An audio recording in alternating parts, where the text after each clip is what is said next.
পরম শ্রদ্ধাভাজন ক্রীড়াপ্রেমী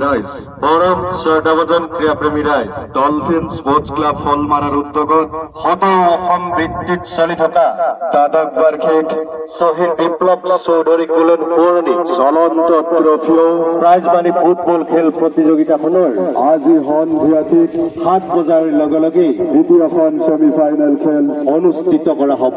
উক্ত খেলত অংশগ্ৰহণ কৰিব অসমৰ দুটি শক্তিশালী ফুটবল দল নামে যাৰ পৰিচয় বাৰাৰী FC বৰপেটা আৰু ইয়াৰ বিৰুদ্ধে তীব্ৰ প্ৰতিদ্বন্দ্বিতা কৰিব সোণাপুৰ স্পোর্টস ক্লাব দলে গোলৰ প্ৰৱেশ মূল্য মাত্ৰ 40 টকা, গোলাৰীৰ বাবে মাত্ৰ 60 টকা। খেলৰ সময় আজি সন্ধিয়া ঠিক 8 বজাৰ লগে লগে। খেলৰ স্থান হলমাৰা উচ্চতৰ মাধ্যমিক বিদ্যালয় খেলপথাৰ প্ৰাংগণ। উক্ত খেলত সমূহ ক্ৰীড়াপ্ৰেমী ৰাইজৰ স্থিতি তথা সহায় সহযোগিতা শ্ৰদ্ধাৰে কামনা কৰা হ'ল। ধন্যবাদ।